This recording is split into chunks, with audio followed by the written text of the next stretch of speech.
Creativity is inherent, and I think that it is something that we're all born with, and it's just a matter of practice to really take us to the point where we could call ourselves artists.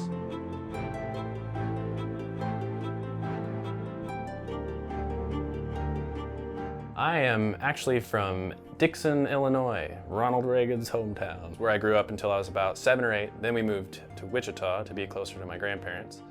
So I've been here ever since and am a practicing Wichitan. I love Wichita. Wichita's got so much good stuff going on for it right now, especially there's a renewed sense of pride around the arts, all kinds of stuff around the city. There's just so many things that are out of your control.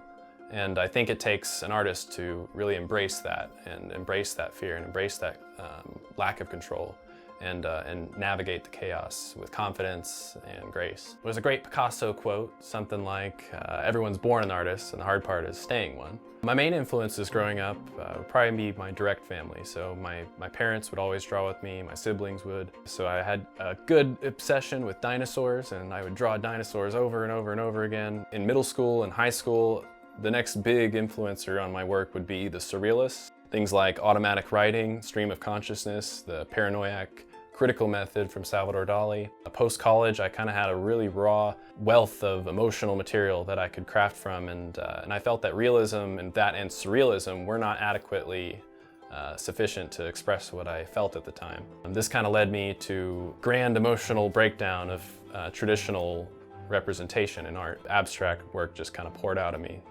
So this was something that came out of a real place of need, no other artistic influence to speak of. Gave me a really critical understanding of truly the sublime in life and in art. It kind of pivoted back toward representation and furthermore public art. It kind of led me to do a lot of murals. There's actually been quite a few iconic murals around town that we've been a part of as Tripoli, me and my girlfriend. And you realize that through representation you're able to affect a much wider group of people in a really public and powerful way. I don't try and limit myself or even think too far into the future about what's coming. You know, I try and just focus on what I love and what interests me and let that push me into the future. I'd always had parents who'd been really supportive of my interest in the arts. They'd always pushed me into art classes, painting classes. My grandparents drew, they were very good at it. My dad did too. And I think that's just one of the things that I was surrounded by constantly growing up. I usually work with traditional mediums like oil, acrylic, pencil, ink, sometimes clay. You know, whether you feel like you're succeeding or failing, it truly doesn't matter as long as you're just creating. This retrospective in a way that showcases that actually starts when you're a child, you know? You don't have to be like 80 years old to have a good amount of experience under your belt. And I want people to really understand that it is progress, you know, and that things are getting better and that it's okay to suffer, that eventually things are all right, you know? And I think that's a universal truth that I think we could all do well to remember, that everything is all right at any given moment, that it is getting better. And I hope that this show can help people see that. Sisyphus, for those who don't know, is actually a Greek story, and it would be a character who was cursed to carry a boulder up a mountain. And the curse was that once he got to the top, he would have to go all the way back down and do it again. And this is something he would do for eternity. I think it's the story of an artist and the story of life, and that we should be content with carrying that weight. We all have that cross to bear. Retrospective actually affords me an opportunity to exhibit a lot of these works that have just been kind of hanging out in my parents' collection or just hanging out in my studio and really do something cool with them. So it's a really great thing to be able to show those kind of pivotal pieces in this exhibit.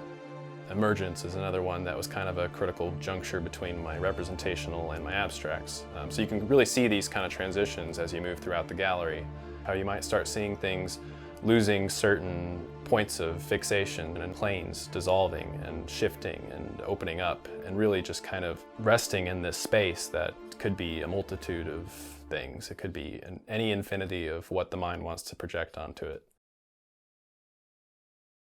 I think my creativity at this point is definitely trying to expand into all kinds of other things too. You'll see some really cool works that are kind of these transitory states where they flip between representation and non-representation, where you can see discernible things or you can just see what you imagine.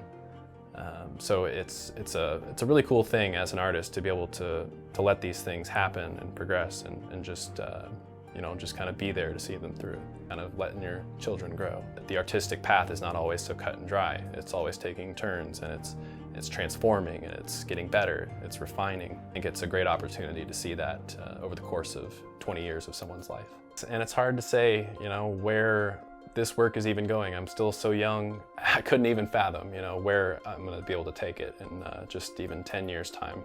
I think there's a lot of fear that naturally goes with any creative pursuits. It'd be, losing creativity, falling back, hitting against a wall, creative blocks.